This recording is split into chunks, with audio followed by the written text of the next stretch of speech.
आज हम पढ़ेंगे मूल अधिकार का पार्ट 3। उससे पहले हमने पार्ट 1 और 2 देखा। तो हमारे चैनल आपके बीच जो है उसको सब्सक्राइब करें। बलजीत पारिक नाम से जो चैनल है उसको अधिक से अधिक लाइक सब्सक्राइब करें।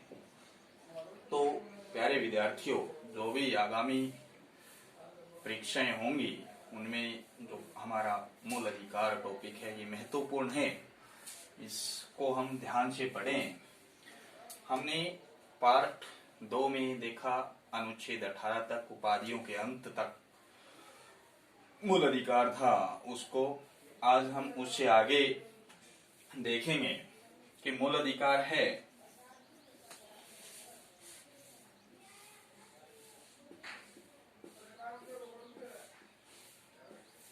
मूल अधिकार पार्ट 3। इसमें आज हम देखेंगे अनुच्छेद 19 में 19 से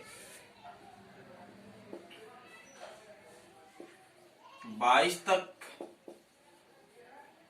जो स्वतंत्रताएं हैं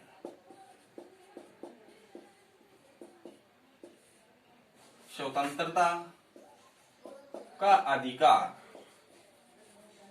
उसको पढ़ते हैं हम। अनुच्छेद 19 अकेला बहुत महत्वपूर्ण है। क्यों है? अनुच्छेद 19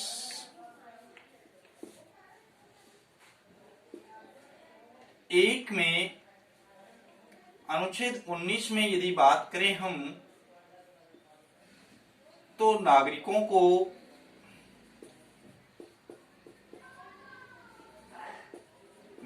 को 6 प्रकार की स्वतंत्रताएं हैं।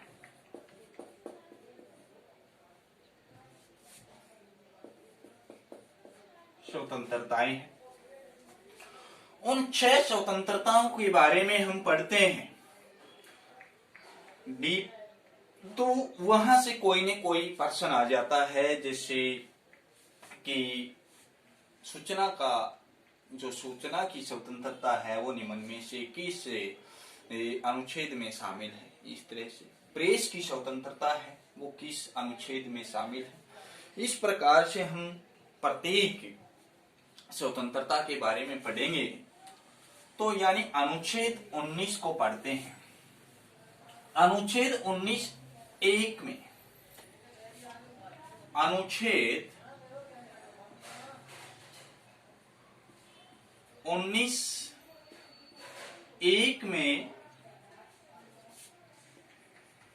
6 प्रकार की स्वतंत्रताएं हैं। 6 प्रकार की स्वतंत्रताएं दी गई है। कौन कौन सी है इसके बारे में हम देखें तो अनुच्छेद 19 एक ए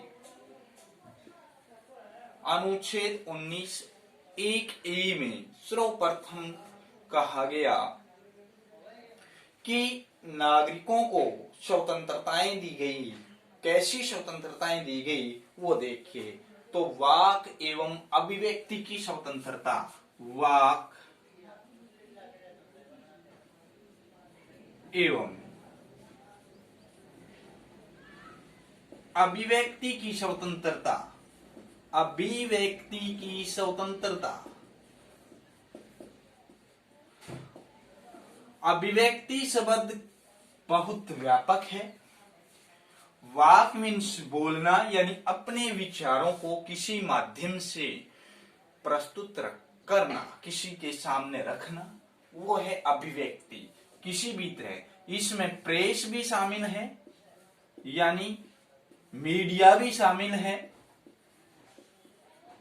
सूचना का अधिकार भी इसमें शामिल होता है, क्योंकि किसी व्यक्ति के बारे में हम जब सूचना होंगी तभी हम उसके बारे में बोल सकते हैं। तो सूचना जो 2005 में एक आरटीई के नाम से एक्ट बना, वो इसी अभिव्यक्ति के अंतर्गत इसमें शामिल होता है।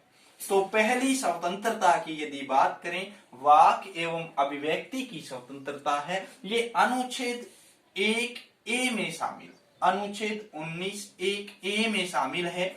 इससे कहा गया वाक एवं अभिव्यक्ति की स्वतंत्रता, और इसमें प्रेस की स्वतंत्रता भी शामिल होती है। सूचना के अधिकार की जो स्वतंत्रता है वो भी शामिल होती है अनुच्छेद 19(1)(a) में। ये सर्वप्रथम इसको हम शामिल करते हैं। उसके बाद यदि बात करें अनुच्छेद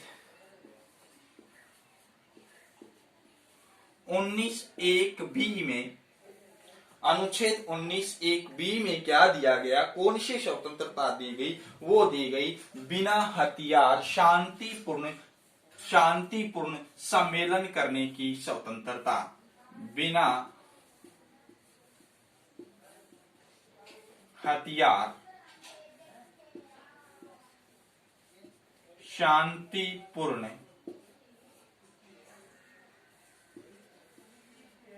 सम्मेलन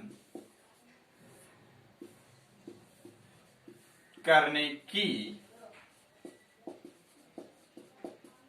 स्वतंत्रता। अनुच्छेद 19(1)(b) कहता है कि कोई भी व्यक्ति सम्मेलन कर सकता है, उसमें शांतिपूर्ण रूप से और बिना हथियार से। लेकिन हम इन स्वतंत्रताओं के बारे में पढ़ेंगे और उसके बाद हम इस पर कुछ प्रतिबंध भी पढ़ेंगे, जो 19(2) से लेकर के 19(6) तक शामिल है। अनुच्छेद 19(2) से 6 तक कहा गया कि इन स्वतंत्रताओं पर कुछ प्रतिबंध होंगे, वो अलग से पढ़ेंगे। लेकिन अनुच्छेद 19(1)(b) में क्या कहा गया, दूसरी जो प्रकार की स्वतंत्रता है वो है बिना हथियार शांतिपूर्ण सम्मेलन करने की स्वतंत्रता है। इसमें हड़ताल जो शब्द है वो शामिल नहीं है। हड़ताल करने की स्वतंत्रता भारतीय नागरिकों के पास नहीं होती है। मूल अधिकार की श्रेणी में उसे, मूल स्वतंत्रता की श्रेणी में उसे हम नहीं रख सकते। लेकिन बिना हथियार शांतिपूर्ण सम्मेलन करने की स्वतंत्रता अनुच्छेद 1(b) में शामिल है।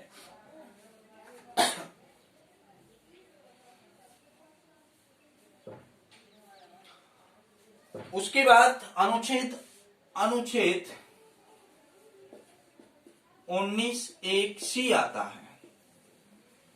इसमें भी स्वतंत्रता है, और कैसी स्वतंत्रता है, अब ये क्या कर रहा है, सम्मेलन कर रहा है। सम्मेलन करने के बाद व्यक्ति के मन में आ सकता है संघ निर्माण करने की। जैसे अरविंद केजरीवाल ने जिस तरह आप पार्टी का निर्माण किया था, उसी तरह से हम इसको याद रख सकते हैं कि व्यक्ति पहले लोगों को इकट्ठा करता है और फिर क्या कर सकता है, किसी संघ का निर्माण कर सकता है, किसी संगठन का निर्माण कर सकता है। अर्थात संघ या संगठन बनाने की स्वतंत्रता।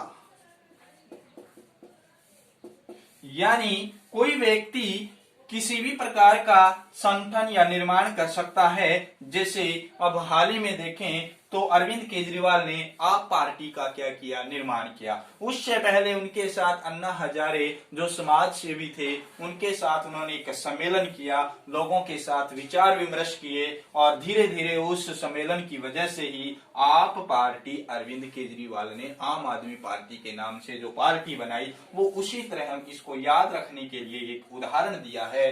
तो इस तरह से अनुच्छेद 19(1)(c) में क्या है, संघ या संगठन बनाने की स्वतंत्रता, ये भी नागरिकों को शामिल होती है।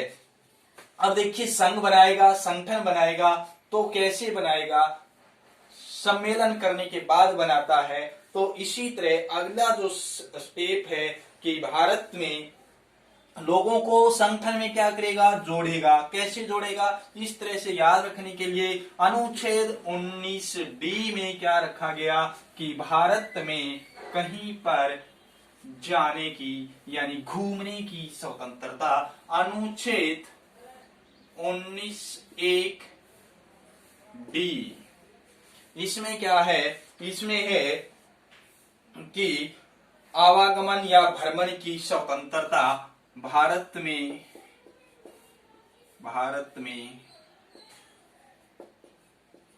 आवागमन या भ्रमण की स्वतंत्रता, यानी भारत के किसी भी हिस्से में कोई भी व्यक्ति घूम सकता है, घूमने का मतलब आ जा सकता है, ये स्वतंत्रता है अनुच्छेद 19(1) डी में रखी गई है। अनुच्छेद 19(1) डी ये कहता है भारत में आवागमन या भ्रमण की स्वतंत्रता है, वो रखी गई है अनुच्छेद 19 डी में। ये चौथे प्रकार की जो स्वतंत्रता थी वो है। उसके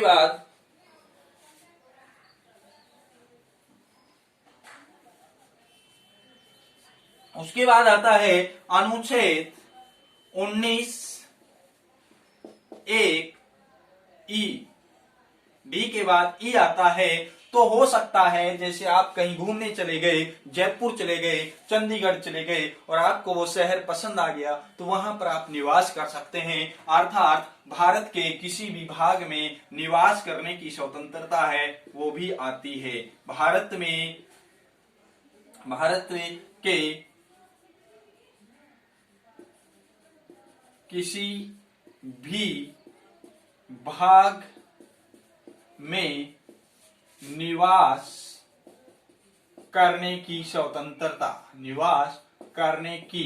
स्वतंत्रता, यदि बात करें हम 2019 से 2020 में, 20 से पहले हम बात करें, जम्मू कश्मीर में ऐसी आजादी नहीं थी कि कोई भी भारत का अन्य राज्य का व्यक्ति वहां स्थायी रूप से निवास करे, लेकिन उसमें परिवर्तन कर दिया गया। संशोधन के बाद हम उसको पढ़ेंगे। एक्ट जैसे संशोधन आया है जम्मू कश्मीर के बारे में, उसमें हम पूर्ण रूप से पढ़ेंगे। लेकिन वर्तमान में कोई भी व्यक्ति किसी भी हिस्से में, अर्थात आर्टिकल यदि बात करें वहां 35 है, वो उसे हटा दिया गया है, 35A वहां से हटा दिया गया है। उसके बारे में यदि बात कर लेंगे हम अलग से। लेकिन अनुच्छेद 19(1) ई भारत के किसी भी भाग में निवास करने की स्वतंत्रता है, वो देता है। अब ये तो थी 5वें प्रकार की स्वतंत्रता। 6वें प्रकार की जो स्वतंत्रता है वो है व्यवसाय करने की स्वतंत्रता, यानी व्यापार करने की स्वतंत्रता। अनुच्छेद 19(1) जी में है, वो है व्यापार करने या आजीविका कमाने की स्वतंत्रता भी कह सकते हैं। आजीविका की स्वतंत्रता है, वो भी इसमें शामिल होती है। वो है अनुच्छेद 1 जी में, अनुच्छेद 19(1) जी में शामिल है। और उसके तहत कहा गया कि व्यापार वाणिज्य करने की स्वतंत्रता होगी, अर्थात अपनी आजीविका चलाने के लिए कोई भी व्यक्ति रोजगार पाने के लिए, रोजगार करने के लिए व्यापार है, व्यवसाय है, वो कर सकता है। ये 6 प्रकार की स्वतंत्रताएं हैं, इसमें शामिल है वर्तमान में। लेकिन एक 7वें प्रकार की स्वतंत्रता थी मूल संविधान में, अनुच्छेद 1F में। अनुच्छेद 1F में वो थी संपत्ति की स्वतंत्रता, ये भी इसमें शामिल थी। लेकिन इसे 44वें संविधान संशोधन द्वारा 1978 में कानूनी रूप यानी वैधानिक बना दिया गया, कानूनी रूप दिया गया। और इसे अनुच्छेद 301 में शामिल कर दिया गया। और इस प्रकार से यदि देखें मूल संविधान में अनुच्छेद 19 अकेले में 7 प्रकार की स्वतंत्रताएं थी, और अब वर्तमान में 6 प्रकार की स्वतंत्रताएं हैं। अनुच्छेद 19(1) ये कहता है कि भारत का कोई भी नागरिक होगा वो क्या है, वाक अभिव्यक्ति की स्वतंत्रता रखता है, बोलने की स्वतंत्रता रखता है। ध्यान में रखना, मूल रूप से यदि देखें अभिव्यक्ति जो शब्द था, देखिए एक बार दोबारा ध्यान से देखिए, मूल अधिकारों में अनुच्छेद 19 है, उसमें वर्तमान में 6 प्रकार की जो स्वतंत्रताएं हैं उनको ध्यान से देखें तो अनुच्छेद 19 एक ए से अनुच्छेद 19 बी, अनुच्छेद 19 एक सी, अनुच्छेद 19 एक डी, अनुच्छेद 19 एक ई, अनुच्छेद 19 एक जी, इन 6 प्रकार की स्वतंत्रताओं को पुनः देखिए। इसमें कहा गया वाक एवं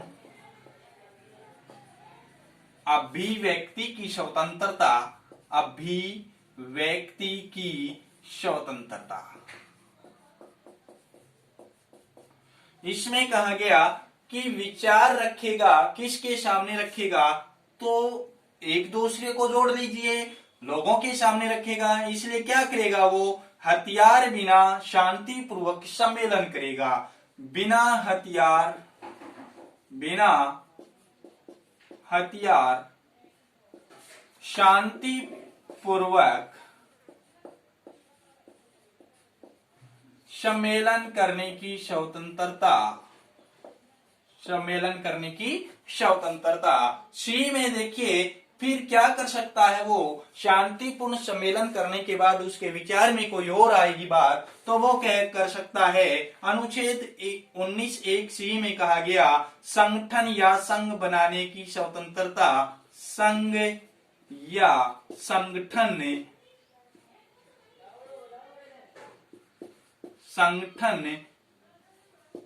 बनाने की स्वतंत्रता। अब वो फिर क्या करेगा कि कोई भी काम करेगा, संघ करेगा तो उसको इधर उधर जाकर के लोगों से संपर्क करना पड़ेगा। इसलिए ये चौथे नंबर की स्वतंत्रता याद रखने के लिए अनुच्छेद 1 डी में कहा गया कि भारत के किसी भी हिस्से में घूमने, आवागमन, आने जाने की स्वतंत्रता यानी भ्रमण करने की स्वतंत्रता, भारत के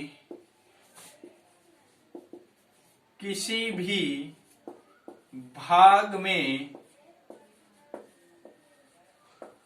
भ्रमण की स्वतंत्रता। और भ्रमण करते समय क्या आपको कोई शहर पसंद आ जाए तो शहर में रहने की स्वतंत्रता भी है।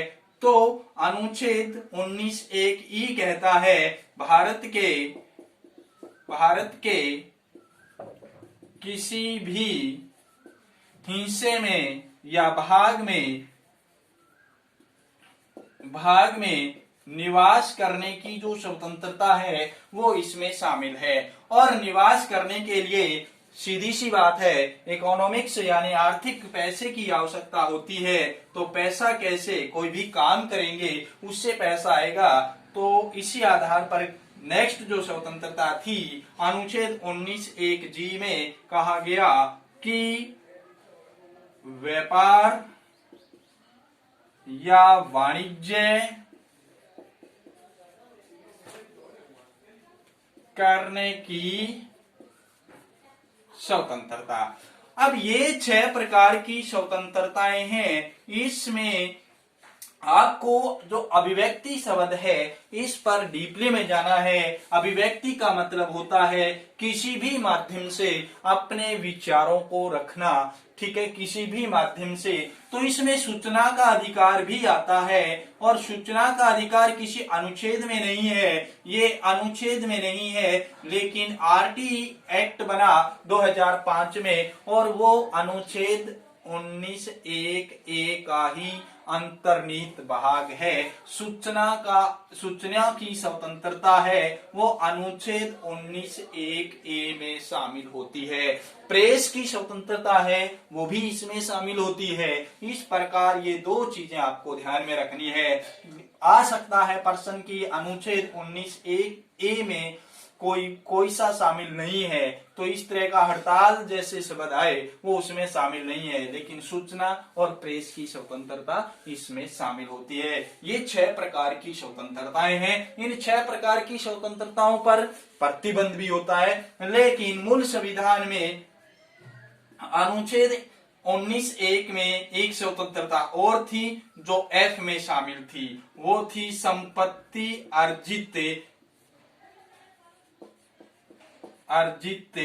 करने की स्वतंत्रता। और ये 44वें संविधान संशोधन 1978 के तहत इसे हटा दी गई, इसे कानूनी रूप दे दिया गया। इस प्रकार से अनुच्छेद 19(1) में 6 प्रकार की स्वतंत्रताएं हैं, उस पर विशेष ध्यान रखना है। यहां से कोई न कोई प्रश्न अक्सर किसी भी एग्जाम में आ जाता है, और सर्वप्रथम यदि बात करें तो यहीं से कोई न कोई प्रश्न उठ जाता है। अब इन 6 प्रकार की स्वतंत्रताओं पर प्रतिबंध भी है कि हम क्या नहीं कर सकते, किस तरह से नहीं कर सकते। तो अनुच्छेद 19(2) से लेकर के अनुच्छेद 19(6) में इन पर प्रतिबंध है, यानी कि अनुच्छेद 19(1)(a) से अनुच्छेद 19(1)(a) से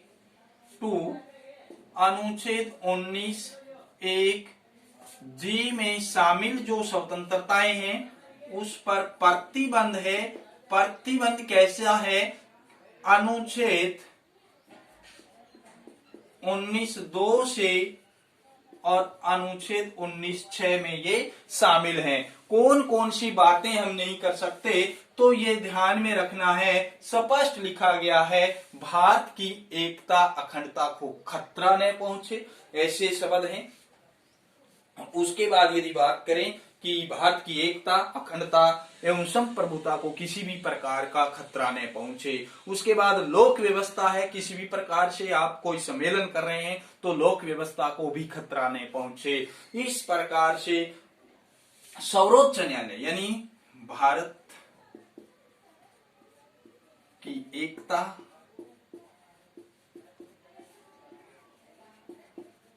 अखंडता लोक व्यवस्था न्यायालय की अवमानना, न्यायालय की अवमानना, सदाचार, किसी का सदाचार है वो भंग नहीं होना चाहिए, मानहानि नहीं होनी चाहिए। इस प्रकार के शब्दों को लेकर के, इस प्रकार की बातों को लेकर के भारत के संविधान में अनुच्छेद 19(1) में जो 6 प्रकार की स्वतंत्रताएं हैं उन पर इन बातों के आधार पर प्रतिबंध भी लगाया गया है। तो ये भाग 3 मूल अधिकारों से संबंधित है। अनुच्छेद 19 में जो 6 प्रकार की स्वतंत्रताएं हैं आज हमने वो देखी, और इसी के